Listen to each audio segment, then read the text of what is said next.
This is Intoxicated Literature.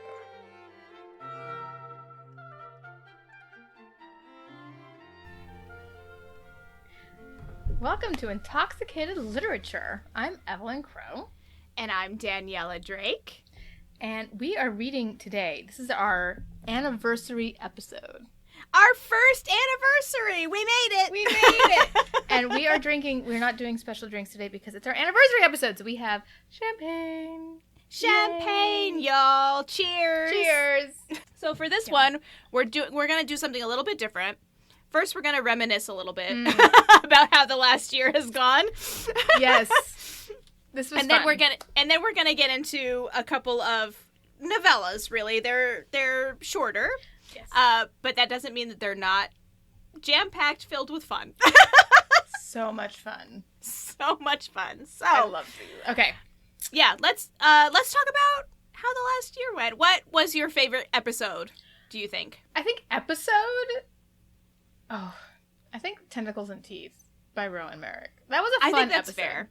And also, Rowan reacted so well. Like, they were so great. They really were. And I don't know if you follow us on socials, like, at all, but Rowan sent us a gift after that. Yep. As in, like, a... Yeah, it was wildly inappropriate for TikTok, but... It was amazing. I love it so much. It was very funny. It was one of They the sent us funniest a knotted things. dildo Yeah. that was the size of my forearm. Yeah, it was, And, it was big.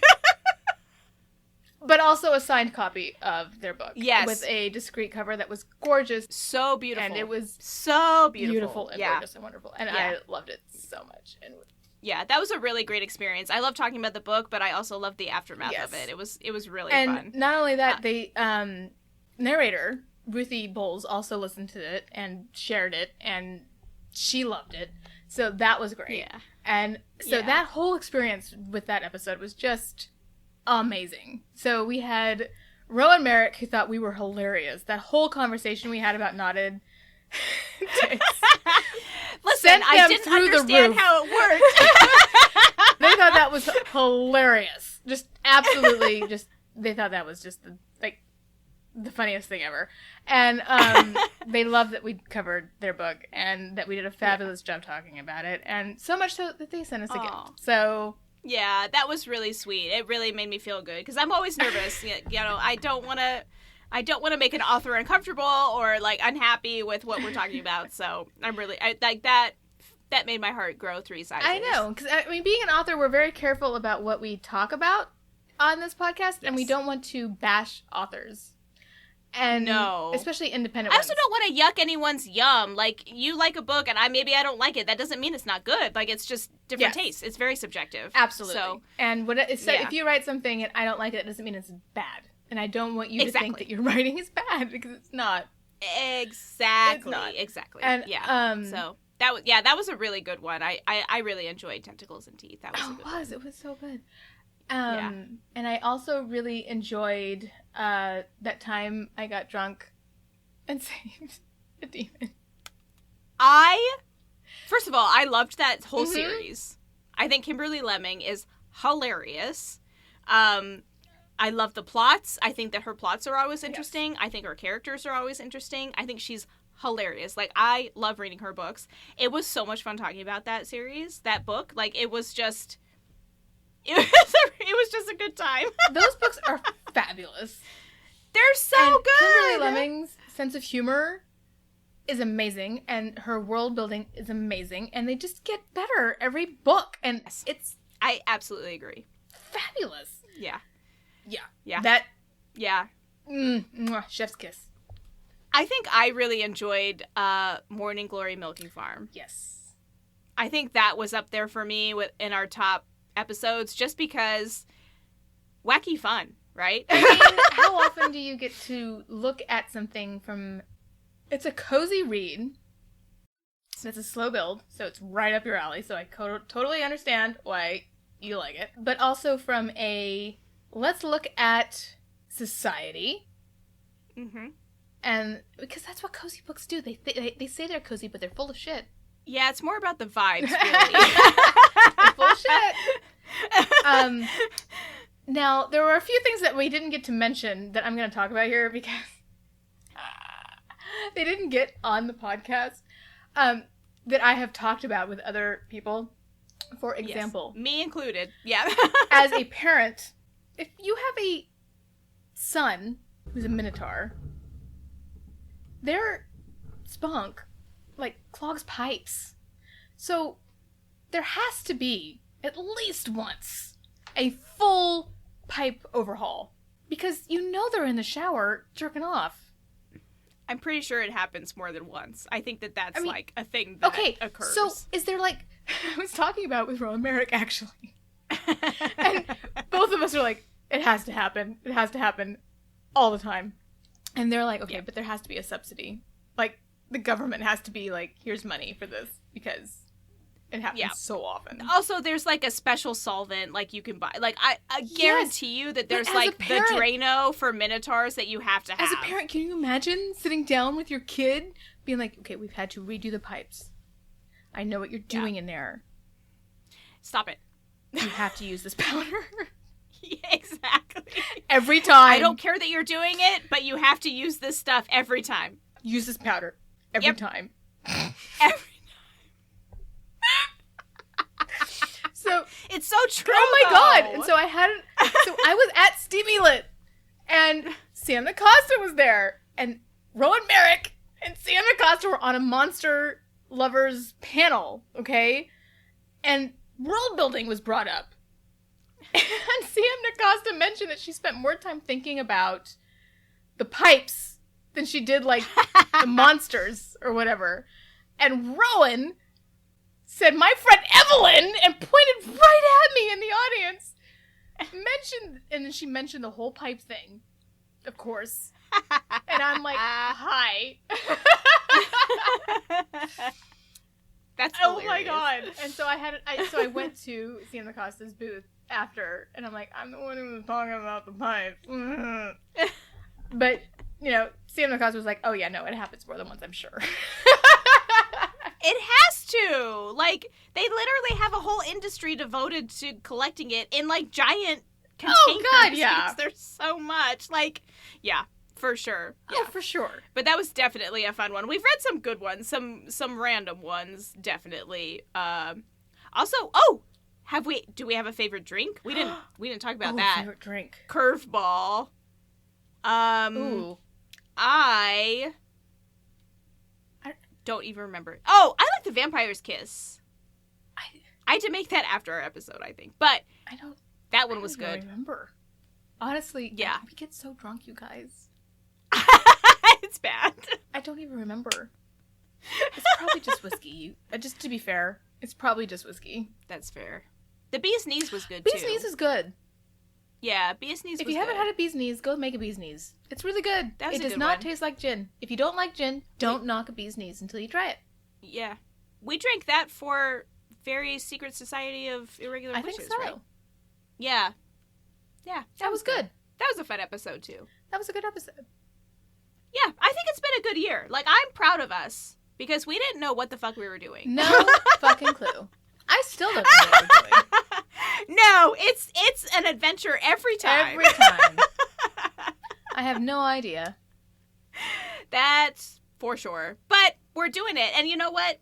I don't even care. Like, I just like talking about books. I just like talking about books. And reading books. If you want a book that we haven't talked about, please tell us. Like, I'm down to read it. I'm down to try something new. Like, listen, the books we're talking about tonight are a little different. They are a little different. We're not afraid of a little interesting. So, feel free. Suggest away. Like, I'm happy if we get suggestions. Absolutely. It makes me happy. We'll read fantasy, we'll read urban fantasy, we'll read whatever this genre is. I guess it's fantasy. Yeah. I think it's fantasy. It's good, whatever it is. But it's fantasy, I think. Yeah, paranormal I think so fantasy? too. I would say paranormal fantasy. Yeah. Sure. Yeah. Why not? Should we get into it? Okay, so the first one we're going to talk about, I discovered by chance on TikTok like a year ago. Because I heard the phrase, he croissanted on the floor. And I went, he what? A fair question. And then I had to read it. So it is called Her Pastry Shifters by, is it Mia Harlan? Yep, I think that's it. Yes, you heard me right. Her Pastry Shifters. Yes, they literally shift into pastries. I had concerns because how do you identify that they're people? No, literally. Okay, before we get into it, spoilers. Yes. We're going to ruin the entire story. It's a short story. It's short. It's a short story. Yes, very short. But we are going to talk about the entirety of it. So if you have not read it yet, please go read it and then come back. We also swear a lot. So and there are spicy we're also times. Intoxicated. And there are probably going to be definitely spicy times. Yes, there will be puns. I love puns. So I mean, they're pastries and there's fillings. Yes, but listen. Okay. I definitely had concerns the first time they shifted because I was like, what if, like, that that hotel worker came up and was like, that's an eclair! Do you need anything? What if they thought that was just, like, an eclair for eating? Like, okay, it's on the floor, but that's not going to stop everyone. Like, that seems so dangerous. Like, what? What the fuck? What's to stop someone from eating them? So, I feel like trigger warning should include 4. Yeah. Probably. I will say, though, this was super cute. Like, it was just a really cute, silly, fun story. It's technically a why choose, so... It is. It absolutely is. I thought it was hilarious that she chose to have Rune, like, not able to speak. Every time he spoke, he shifted. It's true. He barely said anything. That's where the phrase came from. Every time he tried to speak, he just shifted into his croissant form. And he was like a croissant on the floor. And God bless English for being able to make croissant into a verb. A verb, yeah. And then was it Bax was the one that was like a sympathetic shifter, right? So he would shift because Rune shifted. Every time Rune shifted, then Bax would shift. It was like a chain reaction. Every one of them had like some kind of mental thing that would... Oh, it was so funny. It was so funny. Oh wait, was it Matt or was it Mac that was? I can't remember. Am I confusing them? Maybe they were named very, very similarly. Yeah. So it might have been Matt because I think Bax was the one that was like anxious. And so he would shift when he was anxious. And so maybe Mac was the one that was sympathetic. But I do like that they were all they each had their own kind of quirk. Absolutely. There was characterization. Very unique. And there was, yes. So they each had their own kind of quirk. And there was they were fated mates kind of thing. We saw you. Yes, we absolutely. recognized that you were our mate. And we knew immediately that you were ours. And bless her, she just kind of went with it. And went, sure. I mean, the whole setup was so funny because she gets there and they're like, yeah, we had a plumbing problem, so you don't actually have a room. Like, we tried to call you. Sorry. Like, she's like, no, that's not okay. Like, what am I supposed to do? Oh my gosh. But I loved it too because, like, she is curvy. I'm not clear exactly on what her body type really is. But she definitely is described as being curvy, and she talks about how she wishes she was thinner and stuff. And like the guys immediately are like, no, you don't need to change anything. Like they're very, very much like body affirming. Like they're like, you're perfect the way you are. We don't want to see you change at all. And yes, if you're a shifter, you get to eat whatever pastries you want and not gain a pound. Like that's great for you, but it's not going to change what you look like. Right. You're going to still be that, right? I did find it hilarious that they're shifters. But they shift into pastries, but they still are like super strength, like they still have all the shifter like lore. Yeah, but they're pastries. Yeah, and they come from like what is it called? Like they're Bayans because they come from Shifter Bay. Like it was so funny. I can't. It's like adorable, but like actual mythos. It was so cute. Yeah, it was very cute. It was very cute. And honestly, like, it was hot. Like, when they finally get together, I was like, yeah, good. Yeah. No, like the steamy times were sexy. There was actually Very much. Very much. Well, until they Yeah. croissanted on the floor, and then you were kind of like, oh, well. Well, they take turns being, pastries. So, and then she wins the competition. She does! Because she's a baker. Which is She's there great. for a competition. Yes. I mean, that's how it all ties together. Yeah, there's not a huge overarching plot. But I didn't need it because I just thought it was cute. Like, it was just a cute little fun romp, right? I thought it was very sweet. It was really a sweet story, and I recommend it. Just if you need something light and funny and kind of steamy at the same time, absolutely recommend this. If you're looking for a quick, steamy read, like, this is a great thing to pick up because it's just fun. This is it. Exactly. Yeah, I did enjoy it. I thought it was very cute. It'll make you kind of giggle. It'll make you kind of laugh. Yep. It'll make you it really kind of does want to make you kind of kick your heels and giggle. Yes. It really does. It kind of does that. It's very sweet. It's a very sweet book. Yeah. Yeah. For sure. Yeah. Okay, so then we're going to move into Vera Valentine, which has a different vibe to it. It is a different vibe. Yeah. There's a lot happening for such a short... Vera Valentine is... I don't know if you know that there is a balloon animal shifter book. I think I vaguely remember you telling me about it. She wrote it. Yeah. Yeah. Vera Valentine wrote the balloon animal shifter book. She is like the queen of unusual shifter books. And she's incredibly talented, as now you know, at building... For sure. World building in a very, very constricted time period. It's amazing, actually, how well she does. Yeah. I was definitely impressed. I was impressed with how much lore she was able to inject in such a short period of time. I also, like, the characters, like, there's not necessarily a lot of character growth. There's just not enough time for it. But the characters were interesting. Like, unfortunately, Tana, is that how we're saying her name? Or Tana? She doesn't really, we don't get a lot of backstory for her. Well, again, these are novellas, so you're not going to get a lot of it. I'm not saying that that's a bad thing. I'm just pointing it out. Like, you're not going to get a lot of backstory. But she moves into this new apartment. The door falls in love with her. As doors do, I guess. I mean, they do in this case. So, okay, let's talk a little bit about this. So, this is called Unhinged. That's this. Yes, Unhinged. Yes, Unhinged by Vera Valentine. And which it is great title. It's perfect. Perfect title. Yes. And it is erotic door romance is what it's which is hilarious at. Because when I first picked it up, I was like, so this is an open door romance, but also you have to have the door closed for practical reasons. So which made me laugh a lot. That's the thing. That's what makes this so clever.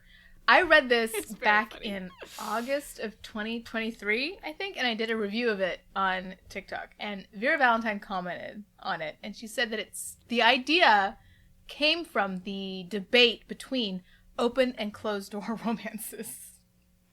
Which makes sense to me. Like, that actually makes a lot of sense after reading it. Mm-hmm. Yeah. So, but I liked what she did with, like, the door is sentient, but you don't really know why. Like, even he doesn't know why, right? And then Zeus comes out of nowhere and is like, yeah, you're part dryad. Like, you made it across the ocean. Congratulations. Like, you won the lottery. Yay. Which I loved. I thought that was really cool. I was like, you managed to explain why this door is alive, essentially. Like, good for you. Deus Ex Machina come in a pinch. I mean, it's fat. And exactly. The way it works, the way she does it, though, it doesn't feel like Deus Ex Machina. It feels just kind of natural the way it happens, and you're just kind of like, oh, okay, sure. Yeah, for sure. Oh, for sure. Yeah, totally agree. Yeah. Yeah. But, like, the way he becomes human is by going into Tana's dreams and, like, convincing her to have sex with him as a door. Yep. It's so funny because if you go into this book thinking you're gonna see someone having sex with a door, you're gonna. Twice. You are correct. Twice. Yes. That does happen. And Yes.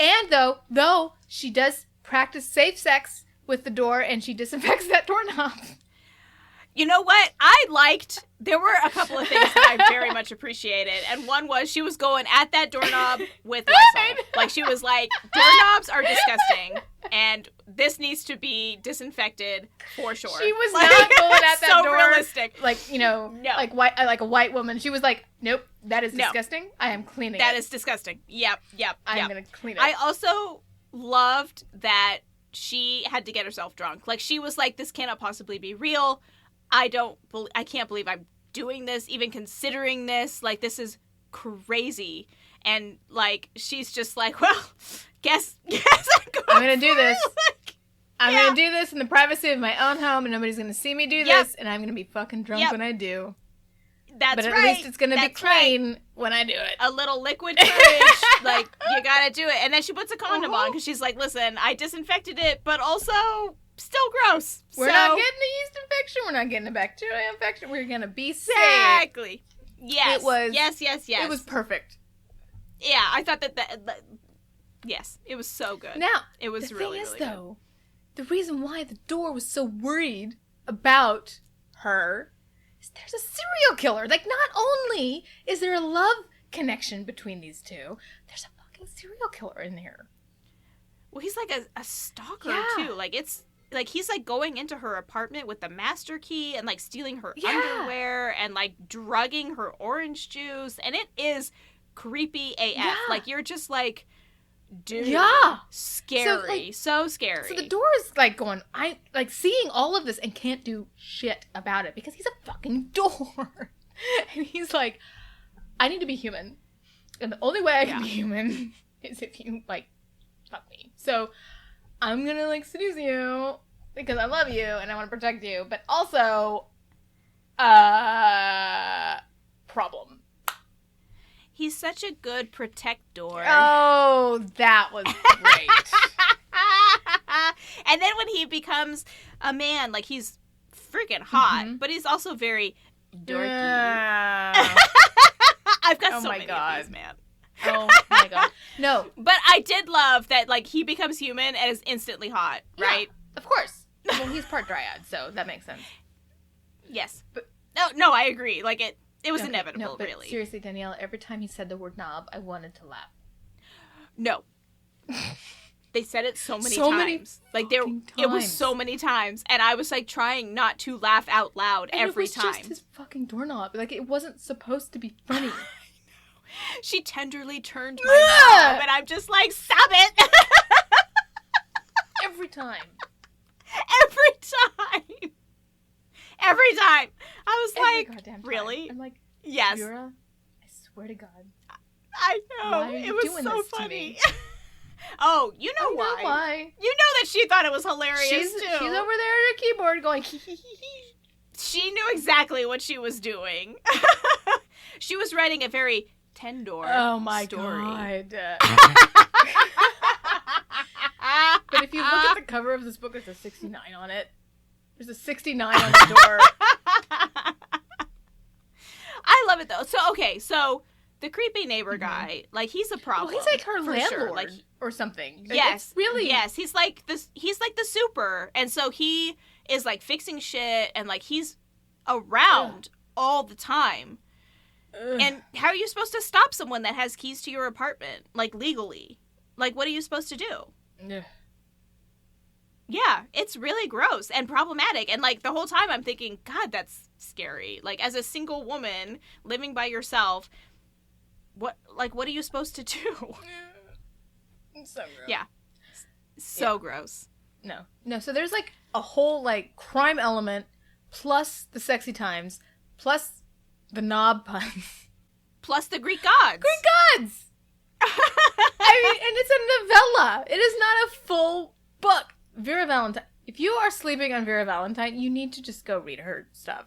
Like, for real. It's impressive. It's impressive how much world building she can do in such a short period of time. Yeah, for sure. Yeah, for sure. It's amazing. I was And exceptionally impressed with this.